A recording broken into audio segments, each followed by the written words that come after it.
একদিকে বিবাহকে কঠিন করে দিচ্ছে, অন্যদিকে জেনার বাজারকে সহজ করে দেওয়ার জন্য তারা রাষ্ট্রকে ব্যবহার করছে। এই যদি অবস্থা হয় তাহলে এই রাষ্ট্র একদিন জেনার বাজারে পরিণত হবে, আর ইসলামকে তারা ধ্বংস করার জন্য এটাকে গ্রহণ করেছে। এই ধরনের নারী কমিশনের এই সিদ্ধান্ত একেবারে বর্বর সিদ্ধান্ত এবং সমাজ বিরোধী সিদ্ধান্ত, রাষ্ট্রবিরোধী সিদ্ধান্ত, ইসলাম বিরোধী সিদ্ধান্ত। এই সিদ্ধান্তের বিরুদ্ধে শুধু আলেম ওলামারা নয়, প্রত্যেকটা রাষ্ট্রের নাগরিক, সেই হিন্দু হলেও তার কথা বলা দরকার। কথা বলেন ঠিক কিনা? সরকার একটা বিভিন্ন সংস্কারের জন্য কমিশন গঠন করেছে। আপনাদের আমাদের জানা দরকার, যেই কমিশন ইসলাম বিরোধী প্রস্তাব দিবে মুসলমান সেটা গ্রহণ করতে পারে না। নারী কমিশন, আমি সময়ের সংক্ষিপ্ততার কারণে মূল কথাগুলো বলছি, মূল কনটেক্সটগুলোতে আপনাদের আলাপ করছি। নারী বিষয়ক সংস্কার কমিশন যেটা গঠন করেছে সরকার, ওই সংস্কার কমিশন যেই প্রস্তাবনাগুলো দিয়েছে, মোটা দাগে তাদের প্রায় প্রস্তাবনা ইসলাম বিরোধী, তাদের প্রায় প্রস্তাবনা ইসলামের সাথে সম্পূর্ণ সাংঘর্ষিক। মিম্বর থেকে আমরা এদের প্রস্তাবনাগুলোকে ঘৃণা ভরে প্রত্যাখ্যান করছি। কথা বলেন ঠিক কিনা? আপনাদের জানা দরকার, সবার তো এই কমিশনের প্রস্তাবনাগুলো পড়ার সময় সুযোগ থাকবে না, শত শত পৃষ্ঠায় লেখা। মূল কথাগুলো আমি আপনাদের কাছে তুলে ধরছি। 1 নম্বর, তাদের যেই কমিশন তাদের যে প্রস্তাবগুলো দিয়েছেন, সেই প্রতিবেদনের 35 নং পৃষ্ঠা এবং 240 নং পৃষ্ঠা, এই পৃষ্ঠাগুলোতে 1 নম্বরে এসেছে এই রাষ্ট্রটা হবে ইহজাগতিক এবং মানবিক একটা রাষ্ট্র। মুসলমানের কোন রাষ্ট্র ইহজাগতিকে সীমাবদ্ধ হতে পারে না।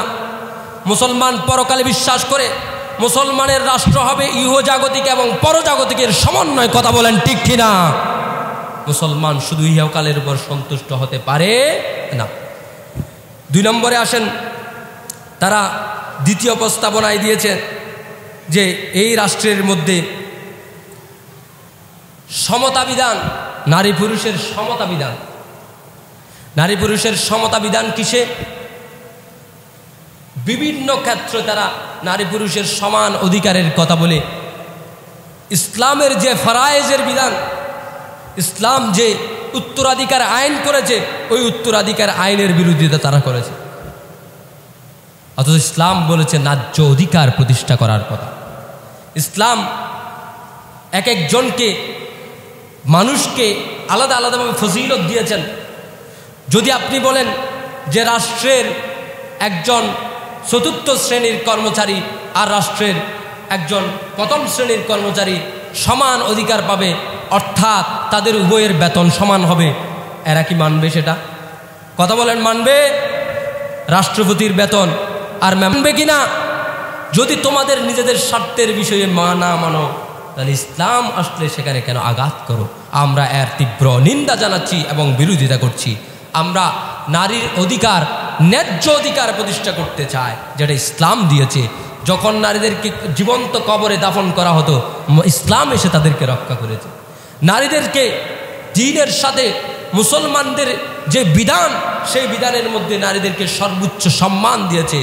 আল্লাহর হাবিব হুজুর আকরাম সাল্লাল্লাহু আলাইহি ওয়াসাল্লাম মাদেরকে এমন মর্যাদা দিয়েছেন, বলেছেন তোমার জান্নাত তোমার মায়ের কদম তলে। উচ্চ আওয়াজে বলি সুবহানাল্লাহ। এরা বলেছেন সংবিধানের 39 নম্বর ধারায় শালীনতা এবং নৈতিকতার কথা আছে। তারা তাদের প্রতিবেদনের 35 নম্বর পৃষ্ঠায় তারা প্রস্তাব করেছে সংবিধানের যে শব্দ শালীনতা এবং নৈতিকতার কথা বলেছে, এই শব্দসমূহ পরিহার করতে হবে। উচ্চ আওয়াজে বলি নাউজুবিল্লাহ।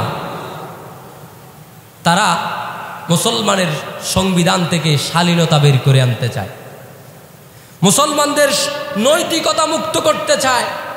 শালীনতা এবং নৈতিকতা যদি হারিয়ে যায়, সমাজ আর সমাজ থাকবে। যখন হায়া চলে যায়, তখন যার যেমন ইচ্ছা তেমন করা যায়। হায়া ইসলামের ইমানের অঙ্গ বলেছেন, আল হায়াউ শুবাতুম মিনাল ঈমান। মুসলমান হায়াকে কোনোদিন বাদ দিতে পারে না। নৈতিকতা এবং শালীনতার কথা সংবিধানে থাকবে, ছিল, আছে, থাকতেই হবে। কথা বলেন ঠিক কিনা? তারপরে তারা প্রস্তাবনা করেছেন যে ব্যভিচার, পতিতাবৃত্তি, আমি আপনাদের খাদমতে কথাগুলো সুস্পষ্ট বলছি, মোটা দাগে, কোনো গোপন করার বিষয় নয়। বেশ্যাবৃত্তি, প্রতিতাবৃত্তি আমাদের দেশে কোনোদিন বৈধতা পেতে পারে না। ইসলাম সেটাকে লাইসেন্স দেয় না। সমাজ, সভ্য সমাজ কোনোদিন লাইসেন্স দিতে পারে না। সভ্য মানুষ কোনোদিন এটাকে অধিকার বলতে পারে না। কিন্তু এই নারী কমিশন প্রস্তাব দিয়েছে এটাকে একটা অধিকার হিসেবে প্রতিষ্ঠা করার জন্য, এটাকে একটা পেশাকর্ম হিসেবে সাব্যস্ত করে দেওয়ার জন্য। এরা এটাকে বলতে চাচ্ছে এইটা একটা সম্মানজনক পেশায় পরিণত করার জন্য। উচ্চ আওয়াজে বলি নাউজুবিল্লাহ। তারা এই ধরনের প্রস্তাব দিয়েছে। তারা তাদেরকে বেবিচারিণী শব্দ বাদ দিয়ে যৌনকর্মী শব্দ যুক্ত করার জন্য তারা চেষ্টা চালাচ্ছে। এটাকে একটা পেশা হিসেবে দাঁড় করানোর, ন্যারেটিভ দাঁড় করানোর চেষ্টা করছে। আমরা মুসলমানরা তীব্র নিন্দা জানাচ্ছি। এর কথা বলেন ঠিক কিনা? এরপরে তারা এর আগেও গত 2-1 বছর আগে ট্রান্সজেন্ডারের আলোচনা উঠেছিল। আমরা চরমভাবে মুসলমানরা এর বিরোধিতা করেছি। নারী কমিশন আবার শব্দের মারফেজ দিয়ে এই ট্রান্সজেন্ডারকে তাদের কমিশনের প্রস্তাবনা এনেছে। এভাবে প্রত্যেকটা প্রস্তাবনা, আমি আপনাদের খেদমতে কয়েকটি প্রস্তাবনার কথা বললাম। প্রায় প্রস্তাবনা সম্পূর্ণ দ্বীন এবং শরীয়তের সাথে সাংঘর্ষিক। এই সাংঘর্ষিক প্রস্তাবনা কোনো মুসলমান মেনে নিতে পারে? কথা বলেন, আপনারা কি মেনে নিতে পারেন? মিম্বর থেকে এগুলোর তীব্র নিন্দা জানাচ্ছি এবং এগুলোর বিষয়ে আপনাদের ভয়েস রেজ করতে হবে। সবাইকে আপন জায়গাতে কথা বলতে হবে। রাষ্ট্র যদি এগুলো বাস্তবায়ন করে তাহলে আমাদের সমাজ, পরিবার সব কিছু ধ্বংস হতে আর সময় লাগবে না। এবং সবচেয়ে নিষ্ঠুর, একেবারে নিষ্ঠুর, নির্মম এবং সবচেয়ে নিকৃষ্ট একটা প্রস্তাবনা তারা দিয়েছে, সেটার নাম ম্যারিটাল রেপ। বিবাহপূর্বক দর্শন। স্বামী স্ত্রী বিবাহিত, স্ত্রী নাকি দর্শনের অভিযোগ তুলতে পারবে। তারা দর্শনের সংজ্ঞাটাই পাল্টিয়ে দিয়েছে। তারা বিবাহ কি জিনিস সেটাই ভুলে গেছে। তাহলে এই আইন যদি বাস্তবায়ন হয়, আপনাদের আমাদের সবার জন্য জীবনে অমানসিক নির্যাতন আসবে। মনে রাখেন, এটার প্রতিবাদ যদি আপনারা না করেন, প্রত্যেকটা বিবাহিত পুরুষ, প্রত্যেকটা পরিবার ধ্বংস হয়ে যাবে। মা বাবার বিচ্ছেদ হবে, সন্তানের জীবন ধ্বংস হয়ে যাবে, পরিবার ধ্বংস হয়ে যাবে। পরিবার যদি ধ্বংস হয়ে যায়, সমাজ ধ্বংস হয়ে যাবে। সমাজ ধ্বংস হলে রাষ্ট্র আর টিকে থাকতে পারবে না। রাষ্ট্র ধ্বংস হয়ে যাবে। মানুষের মধ্যে এক ধরনের বিভীষিকাময় জাহান্নাম দুনিয়ার মধ্যে চলে আসবে। তারা বলতে যাচ্ছে ম্যারিটাল রেপের একটা আইন করেছে যে স্ত্রী তার স্বামীর সাথে যদি ইচ্ছা না হয়, ইচ্ছার বিরোধী বৈবাহিক আচরণ করে, তাহলে তার বিরুদ্ধে কোর্টে মামলা করতে পারবে। স্বামী স্ত্রীর সাথে ঝগড়া হয়েছে, ধরেন ঝগড়া হওয়াটাই স্বাভাবিক। এমন কোনো স্বামী স্ত্রী আছে যাদের পরিবারের মধ্যে একটা সেকেন্ডের জন্য পারিবারিক ঝগড়া হয় নাই? পৃথিবীতে এমন কোনো স্বামী স্ত্রী থাকতেই পারে না। স্বামী স্ত্রী থাকবেই না। যেখানে হুজুর করিম সাল্লাল্লাহু আলাইহি ওয়াসাল্লাম দেখাচ্ছেন আদর্শ, যে আম্মাজান আয়েশা সিদ্দিকা রাদিয়াল্লাহু তাআলা আনহা হাদিস রওয়ায়াত করেছেন যে আমি যখন রাগান্বিত হতাম হুজুর করিম সাল্লাল্লাহু আলাইহি ওয়াসাল্লামের প্রতি, তখন আমি হুজুর করিম সাল্লাল্লাহু আলাইহি ওয়াসাল্লামকে এমন একটা নামে ডাকতাম, তখন আল্লাহর হাবিব বুঝে যেতেন আমি রাগান্বিত হয়েছি, আমি অভিমান করেছি। তাহলে যেখানে এই দাম্পত্য জীবনে আল্লাহর হাবিব শিখিয়ে দিয়েছেন প্রতিটা দাম্পত্য জীবনে 1 সেকেন্ডের জন্য হলেও ঝগড়া হবে, এই ঝগড়া মহব্বতকে বৃদ্ধি করে। এটা আবার এই ঝগড়ার কারণে বিচ্ছেদও ঘটে, মনে রাখতে হবে। তাহলে এই ঝগড়া যখন হবে, তখন ওই স্ত্রী রাগান্বিত হয়ে পরের দিন সকালে কোর্টে গিয়ে মামলা করবে, আমার স্বামী আমাকে দর্শন করেছে। বলেন নাউজুবিল্লাহ। আর উচ্চ আওয়াজে বলি নাউজুবিল্লাহ। এগুলো গৃহীত প্রস্তাব, এগুলোর পিছনে একটা বড় রহস্য আছে। আপনাদেরকে আমি সেই রহস্য উন্মোচন করছি। সেই রহস্য হলো কি, যখন এভাবে একের পর এক ঘটনা হবে, এই ঘটনাগুলো যখন জরিপ আকারে পত্রিকায় ছাপানো হবে, যুবকরা আর বিবাহ করবে না।